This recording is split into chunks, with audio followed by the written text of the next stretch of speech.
Today we will learn how to prepare Nolen Gur Rosogolla. It is nostalgic to every Bengali home.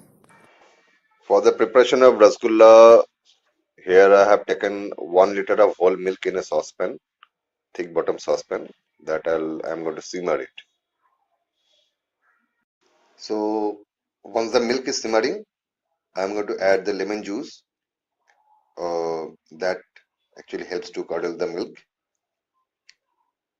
So here I have taken almost around 3 lemon juice. So I'm going to add only half, and now I'll keep stirring the milk and wait till the time the milk proteins that coagulates and separates from the whey.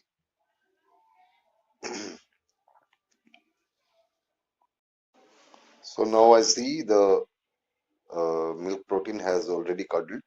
Now I stop stirring and it's time to drain. Once the milk is curdled, drain the curdled milk into a bowl lined with muslin cloth and hang the cloth to remove all the whey.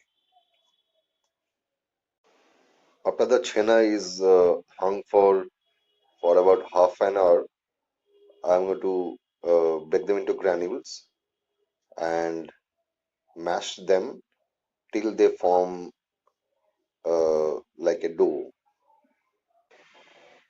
So before I start mashing, I add 1 tablespoon of semolina, that is suji, to the chena.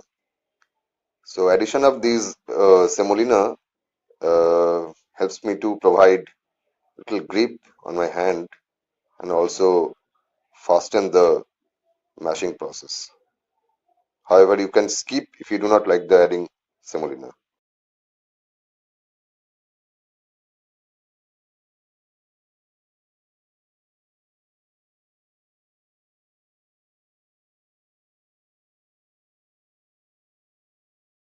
Now the chena kneading is completed.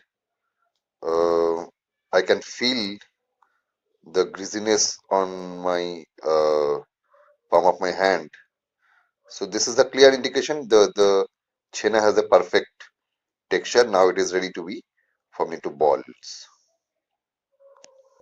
So here you see I have prepared 15 balls out of 300 grams of dough, approximately 20 grams of each ball weight. Now I'm going to cook them. So now I'm going to prepare the syrup. For the preparation of syrup, I have taken 4 cups of water in a clean saucepan, and now I'm going to add the Nolen Gur. Nolen Gur is the date palm jaggery. Once the syrup starts simmering, add lemon and cardamom. Lemon removes the impurity from the jaggery, and cardamom enhances the flavor of the syrup. Now I'm going to add all the prepared chena balls one by one into the simmering syrup and going to cook them. So as you see, I have added all the chena balls into the simmering syrup. Now I am going to cover the pan and cook for 10 minutes at high temperature. Now after cooking at a high temperature for about 10 minutes, as you see they are well puffed up. Now I am going to reduce the flame and continue cooking further. Now at a low temperature I am going to continue cooking the rasgullas for about further 20 to 25 minutes. Now at these hours I am going to add a mixture of jaggery and water solution to the simmering syrup. Addition of this mixture helps to control the temperature of the syrup while it is cooking. Otherwise it might concentrate too much.